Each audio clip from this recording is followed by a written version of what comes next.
Audiolibros en 15 minutos. Suscríbete al canal y explora un nuevo libro cada día. Desde la antigüedad, la menstruación ha sido tabú y está rodeada de percepciones erróneas.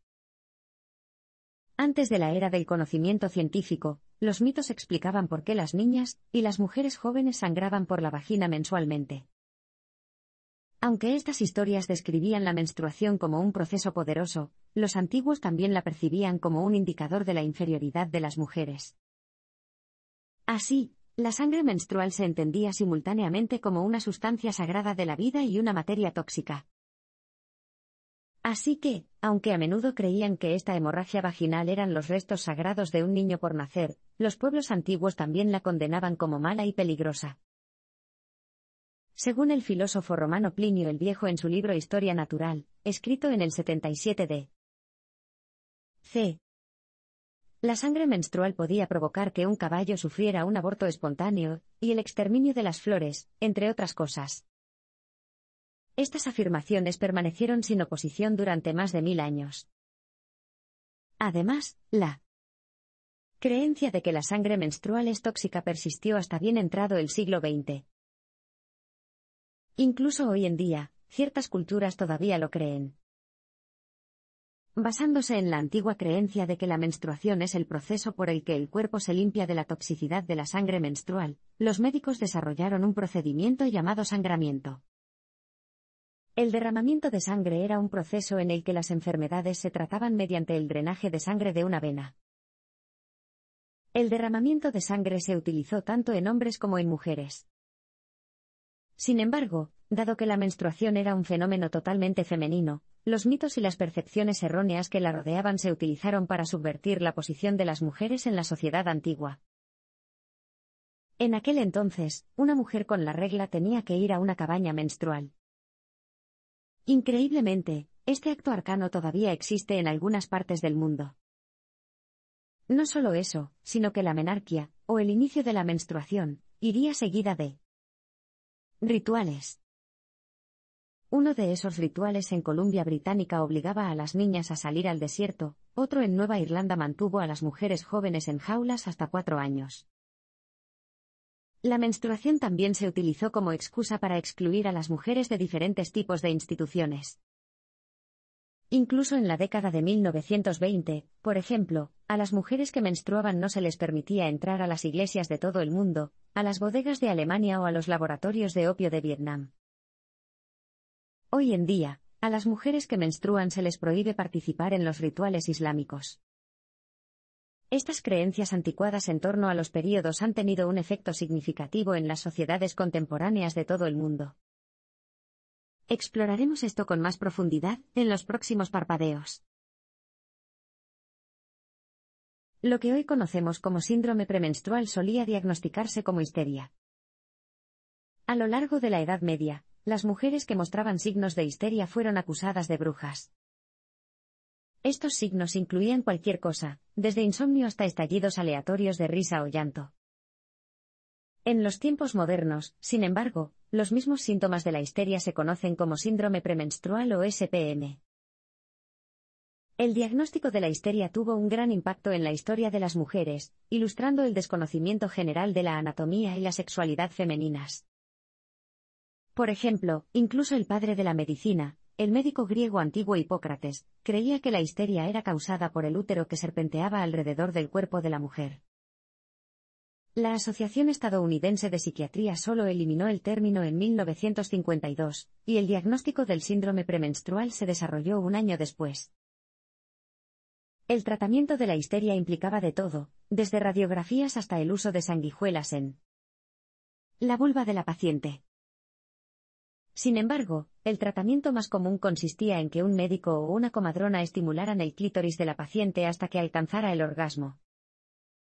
Por muy loco y sexual que suene, fue visto como un procedimiento totalmente médico, y no debía realizarse en casa sin supervisión. Del mismo modo, la comprensión actual del síndrome premenstrual es tan poco clara como el diagnóstico anticuado de la histeria. Si bien sabemos algunas cosas sobre el síndrome premenstrual, como que los calambres son el resultado de la contracción del útero, faltan investigaciones sobre las causas de otros síntomas, como el insomnio o los cambios de humor. De hecho, no hay evidencia concluyente que demuestre que el síndrome premenstrual sea hormonal. Además, el síndrome premenstrual y la afección más grave, trastorno disfórico premenstrual, son conceptos médicos en gran medida occidentales. Ya se trate de histeria o síndrome premenstrual, queda una pregunta clave: ¿deberían tratarse las reacciones emocionales y fisiológicas durante la menstruación como problemas que deben resolverse o simplemente son parte del ser humano? El sexo menstrual tiene connotaciones negativas, pero de hecho, es seguro y normal. De todos los muchos tabúes relacionados con la menstruación, el mayor probablemente sea el sexo menstrual. Aunque puede ser una actividad complicada, la ciencia moderna no ha determinado que las relaciones sexuales menstruales sean dañinas. Al informarnos sobre el origen de estos tabúes, podemos empezar a desentrañar los mitos sobre el sexo y la menstruación y empezar a desafiar los estigmas que los rodean. Históricamente, la mayoría de las religiones mantenían el dogma de que las relaciones sexuales menstruales provocaban contaminación, y que las mujeres necesitaban limpiarse después de la menstruación antes de poder tener relaciones sexuales. En el judaísmo ortodoxo, durante las 2 semanas que cubren y siguen a la regla de una mujer, se la considera impura. Durante estos 14 días, la mujer se considera un nidá, durante el cual no se le permite a ella y a su esposo ningún contacto físico, incluido el sexo. Si no hay más rastros de sangre 7 días después del inicio de su período, la mujer puede bañarse en un baño ritual, una mikve, para limpiar su cuerpo. El judaísmo ortodoxo no es el único que trata duramente a las mujeres que menstruan. Con la excepción del budismo, muchas religiones de todo el mundo comparten la misma desconfianza hacia la menstruación. A las mujeres musulmanas se les prohíbe tener relaciones sexuales con sus maridos, ayunar o leer el Corán durante esa época del mes. La Biblia desalienta a los hombres a estrechar la mano de una mujer que está en su período. Además, todos los anuncios de tampones fueron prohibidos en las cadenas de televisión polacas durante la visita del Papa Benedicto en 2006. Pero a pesar de los puntos de vista negativos generalizados que persisten en la sociedad moderna, el hecho es que el sexo menstrual es completamente seguro y normal. Un estudio realizado en 2002 en la Universidad de Yale incluso sugiere que las mujeres que experimentan orgasmos durante su período tienen menos probabilidades de sufrir endometriosis, un trastorno doloroso en el que el revestimiento del útero crece fuera del útero. Lamentablemente, no se habla lo suficiente de esto. Y, para muchas mujeres, hablar de cualquier tema relacionado con la menstruación sigue causando sentimientos de profunda vergüenza. El movimiento por los derechos de las mujeres cobró impulso con el desarrollo de productos para el cuidado de la mujer. ¿Te imaginas lo que era para las mujeres antes de que las compresas y los tampones estuvieran disponibles en el mercado? Tener un trapo atado entre los muslos durante aproximadamente 7 días al mes, todos los meses, habría hecho que caminar fuera lo suficientemente difícil, y mucho menos participar plenamente en eventos y actividades sociales. Por lo tanto, el desarrollo de productos para el cuidado de la mujer acompañó un cambio político histórico para las mujeres. No solo la falta de tampones era un desafío antes de que se inventaran los productos para el cuidado de la mujer, sino también la falta de ropa interior. Hasta el siglo XX, la ropa interior, como enaguas y camisas, no se usaba por motivos de higiene sino por motivos de calor. Algunas mujeres de familias adineradas podían darse el lujo de llevar delantales y bombones forrados de goma para evitar que su período menstrual manchara sus vestidos, pero la mayoría de las mujeres tuvieron que recurrir a musgo, trapos, hojas y piel de oveja. En 1920, aparecieron las compresas Kotex, que se fabricaban con el celuloalgodón sobrante de los vendajes de la Primera Guerra Mundial. Ese mismo año, se promulgó la 19ª enmienda, que permitía a las mujeres votar.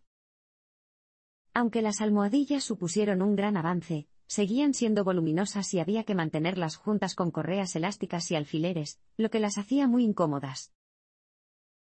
Más tarde, en la década de 1970, marcas como Carefree y Stayfree vendieron almohadillas autoadhesivas. Esto coincidió con el movimiento de liberación de la mujer, en el que las mujeres luchaban por sus derechos en temas como la igualdad salarial y el aborto.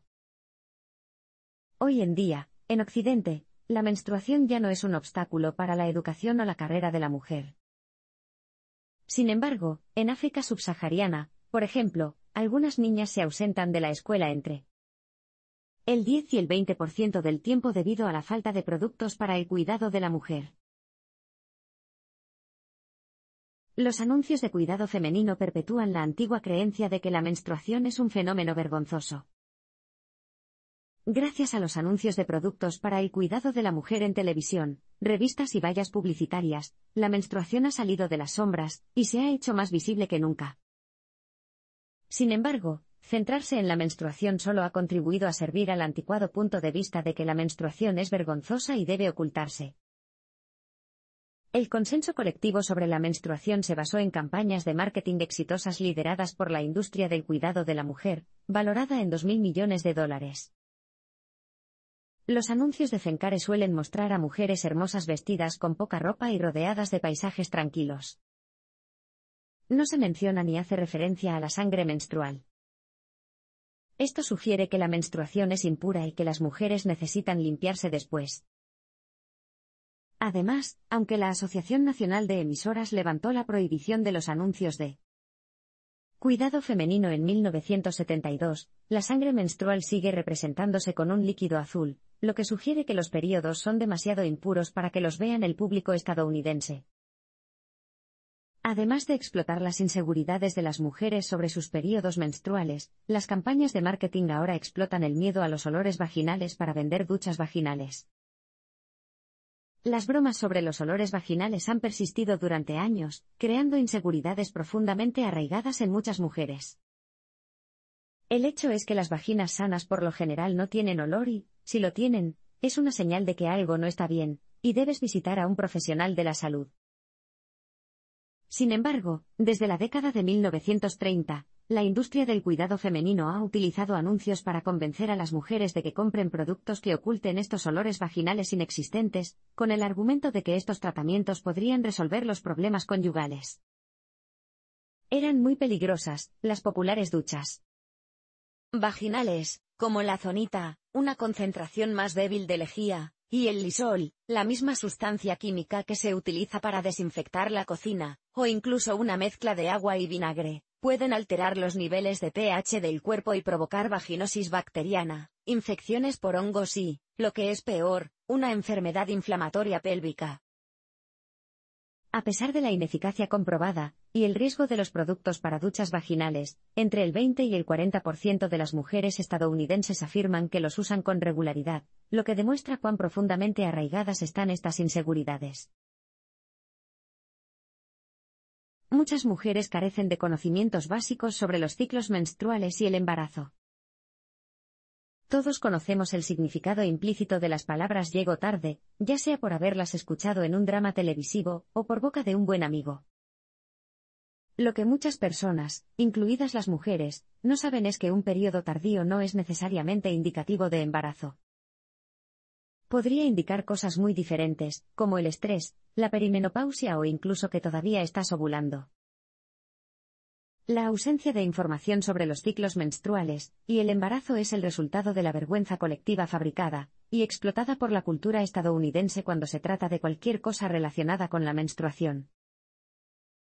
Por ejemplo, un hecho que se pasa por alto es que las mujeres pueden menstruar sin ovular, y viceversa.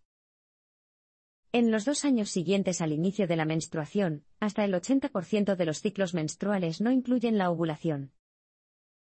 Por el contrario, las mujeres amenorreicas que llevan meses sin menstruar a veces quedan embarazadas porque estaban ovulando a pesar de no tener la regla. Además, puede quedar embarazada incluso si tiene relaciones sexuales durante su periodo. Aunque muchos animales suelen tener relaciones sexuales solo cuando están en celo, los seres humanos tienen relaciones sexuales en cualquier punto del ciclo menstrual de la hembra. Sin embargo, muchas personas no saben que tener relaciones sexuales sin protección en las semanas posteriores a la regla la expone a un alto riesgo de embarazo.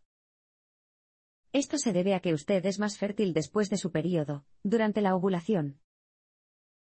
Aún menos personas saben que los espermatozoides pueden permanecer en la vagina de una mujer durante algunos días, por lo que si tienes relaciones sexuales durante tu período, existe la posibilidad de que aún puedas quedar embarazada. Además, las abundantes manchas que a veces tienen las mujeres cuando ovulan a menudo se confunden con su período. En última instancia, existe una gran brecha en nuestro conocimiento sobre la menstruación. Esto se debe principalmente a la distribución de información por parte de las grandes empresas, que están más interesadas en vender sus productos que en educar a las mujeres sobre sus procesos corporales naturales. El sangrado que experimentan las mujeres mientras toman la píldora no es en realidad un período menstrual. ¿Sabía que más de 100 millones de mujeres de todo el mundo usan la píldora anticonceptiva? Sorprendentemente, la mayoría de ellas no saben que el sangrado que experimentan mientras toman la píldora no es su período menstrual. Simplemente demuestra cuántas mujeres no saben lo suficiente sobre la menstruación. Empecemos por la parte superior. ¿Qué es un período? Cuando comienza el ciclo, el cerebro envía un mensaje a los folículos del óvulo que se encuentran en los ovarios para que comiencen a madurar. El 13º día, o más o menos, el cerebro envía otra señal para que el cuerpo sepa que es hora de ovular. El folículo restante, o folículos en el caso de los gemelos, se abre y libera las hormonas progesterona y estrógeno, que le indican al revestimiento del útero, o endometrio, que se expanda para que el óvulo pueda viajar a través de las trompas de falopio hasta él. Útero. Si el óvulo encuentra algún espermatozoide en su viaje, se enganchará a la pared uterina. Aquí formará una placenta, que se nutrirá con sangre a través de 3 arterias del útero. Si no hay concepción, el óvulo simplemente se disolverá y las arterias dejarán de bombear sangre a la pared uterina, destruyendo eficazmente las capas de tejido endometrial de la pared uterina. Luego, para eliminar el tejido, las arterias se abren durante un periodo breve para permitir que la presión repentina de la sangre atraviese las capas y rompa las capas. Durante este proceso, la gravedad y las contracciones uterinas, más conocidas como calambres, aceleran el paso del tejido muerto a través del cuello uterino y hacia afuera por la vagina. En el exterior, lo que queda, y de qué periodo está compuesta la sangre, es sangre, tejido uterino y moco. Sin embargo, lo que sucede cuando tomas la píldora es otra cosa.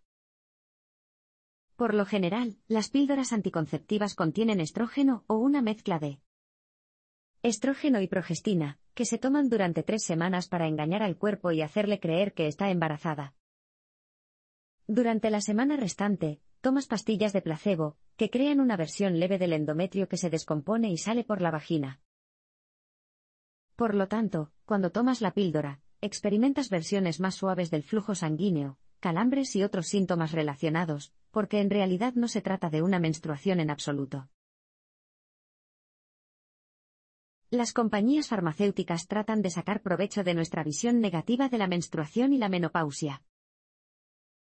¿Alguna vez ha intentado imaginarse la vida sin periodos ni sin los efectos secundarios de la menopausia? Parece muy bueno, ¿verdad? Pero si lo piensas un poco más profundamente, ¿te parece una buena idea eliminar estos procesos corporales para siempre? Para ir directo al grano, es un argumento de venta de las compañías farmacéuticas. ¿Recuerdas las píldoras anticonceptivas de placebo mencionadas en el parpadeo anterior? Originalmente se incluían en los paquetes de píldoras anticonceptivas porque las compañías farmacéuticas temían que las mujeres no compraran algo que suprimiera una función corporal natural. Sin embargo, hoy en día podemos detener o reducir nuestros periodos con medicamentos como Yaz, Librela e Implanon, que son básicamente píldoras anticonceptivas sin el placebo. Es comprensible que las mujeres que sufren cólicos extremadamente dolorosos y otros síntomas menstruales consideren que estos medicamentos que restringen la menstruación son una alternativa más tolerable a la histerectomía, la extirpación quirúrgica del útero. Pero la verdad es que la mayoría de las mujeres no sufren mucho o nada con los síntomas de la menstruación, por lo que estos medicamentos no merecen promocionarse como una solución mundial. Al igual que con la menstruación, las compañías farmacéuticas también han intentado explotar el miedo de las mujeres a la menopausia. Durante mucho tiempo, la menopausia fue vista como una enfermedad. Hoy en día, Entendemos que no es más que un proceso natural al que se someten los cuerpos femeninos. Con la esperanza de vida promedio más alta que nunca, cada vez son más las mujeres que la atraviesan.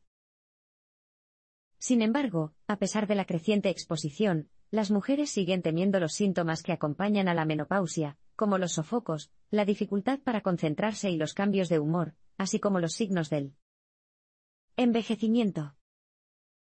Las compañías farmacéuticas han aprovechado el miedo al envejecimiento desde la década de 1930, convenciendo a las mujeres de que pueden evitarlo con la terapia de reemplazo hormonal, TRH. Si bien se sabe que el uso prolongado de la terapia hormonal aumenta el riesgo de coágulos sanguíneos, enfermedades cardíacas, accidentes cerebrovasculares y cáncer de mama, las compañías farmacéuticas siguen insistiendo en comercializar estos medicamentos entre los consumidores en la actualidad.